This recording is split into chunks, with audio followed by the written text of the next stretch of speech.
네, 안녕하세요. 오늘 저희랑 같이 좀 깊이 볼 말씀은요, 이사야 43장 8절에서 13절입니다. 이 부분을 다룬 설교 발췌문들을 보면서, 이런 질문이 생기더라고요. 우리는 대체 이 세상에서 뭘 그렇게 증명하려고 애쓰면서 살고 있을까? 혹시 나라는 존재를 뭐랄까, 끊임없이 증명해야 한다는 그 무게감에 좀 지쳐 계시진 않나요? 정말 중요한 질문이신 것 같아요. 사실 많은 분들이 어쩌면 무의식적으로 계속 자신을 증명하는 그런 경주를 하고 계시죠. 네네. 오늘 이 자료들은 바로 거기서 완전히 다른 길을 보여줍니다.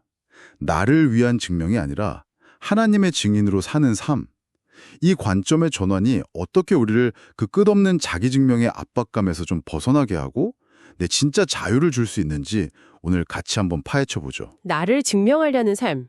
정말 너무 공감돼요. 뭐, 좋은 학교 나와야 하고, 좋은 직장 다녀야 하고, 또 SNS 보면 막 화려한 모습들 있잖아요. 네, 그렇죠. 심지어 내가 뭘 가졌는지, 이런 걸로 계속 나 이 정도 되는 사람이야. 나 성공했어. 이걸 막 보여주려는 것 같아요. 네, 맞아요. 근데 그 과정에서 꼭 따라오는 게 바로 비교죠. 다른 사람이랑 비교하면서 나는 왜 이렇지? 하는 상대적 박탈감, 불안감, 심지어는 막 분노까지 느끼기도 하고요. 맞아요. 결국 이런 삶의 방식은 우리 영혼을 뭐랄까 계속 갉아먹고 지치게 할 수밖에 없는 것 같아요. 에너지를 전부 나를 포장하고 증명하는 데 쏟아붓게 되니까요. 그런데 오늘 본문 이사야서를 보면요. 하나님이 증인을 부르시는 방식이 정말 독특해요. 영적으로 눈이 있어도 보지 못하고 귀가 있어도 듣지 못하는 상태의 사람들? 그러니까 세상 기준으로 보면 완전히 자격 미달인데 이런 사람들을 부르신다는 게 좀 놀랍지 않나요? 바로 그 지점이 핵심입니다. 하나님께서는 우리의 능력이나 자격, 얼마나 완벽한가 이걸 보고 증인으로 쓰시는 게 아니라는 거죠. 네. 8절 말씀처럼 오히려 영적으로 눈멀고 귀먹은 상태, 그러니까 부족하고 연약하기 짝이 없는 이스라엘 백성을 그냥 택하시는 거예요. 이건 전적인 하나님의 주권적인 선택이죠. 10절에도 나오고요. 하나님의 선택. 네. 여기에는 사실 깊은 뜻이 있어요. 흠 많고 부족한 우리를 통해서 역설적으로 증언의 대상이신 하나님이 얼마나 위대하고 자비로운 분이신지를 확 드러내려는 의도죠. 와. 우리의 약함이 오히려 그분의 강함을 증명하는 도구가 되는 거예요. 그러니까 증인이 될 자격 요건이 우리한테 있는 게 아니라 그냥 하나님이 너 내 증인 해라 하고 선택하시는 거군요. 그게 정말 핵심이네요. 그러면 하나님께서 우리를 그렇게 증인으로 부르셔서 우리가 뭘 증언하기를 원하시는 걸까요? 구체적인 내용 같은 게 있을까요? 네. 10절에 그 목적과 내용이 아주 명확하게 나와 있어요. 우선은 우리 자신이 먼저 하나님을 알고 이건 체험적으로 깊이 사귀는 걸 말하고요. 또 믿으며 그러니까 굳건히 신뢰하고 그리고 깨닫도록 그분이 유일하신 분이라는 걸 분별하도록 하기 위함이에요. 우리가 먼저 경험해야 한다는 거네요. 그렇죠. 우리 스스로가 먼저 하나님을 경험해야 진짜 증인이 될 수 있다는 거죠.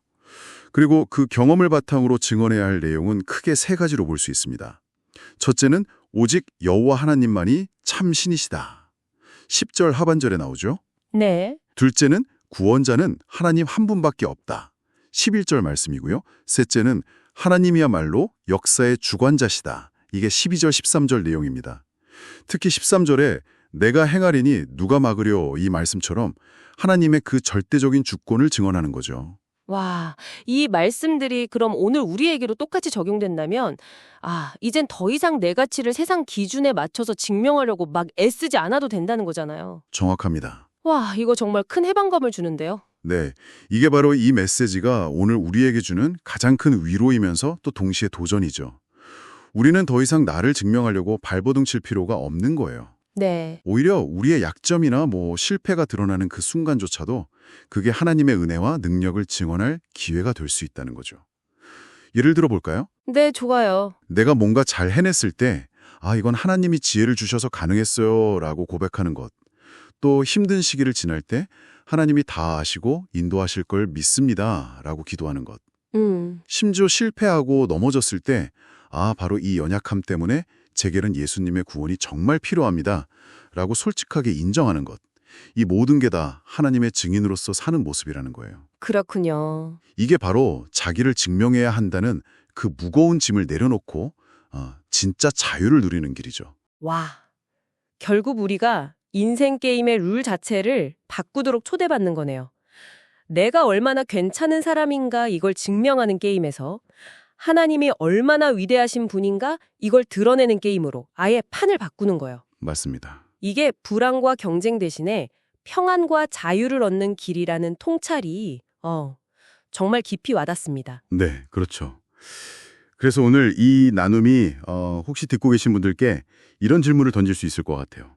당신의 삶에서 나를 증명하려는 그 끊임없는 노력을 잠시 좀 멈춰보고 대신에 지금 당신이 있는 그 자리에서 당신의 모습 그대로 하나님을 증언하는 삶을 한번 살아보는 걸 어떻겠냐는 거죠. 네.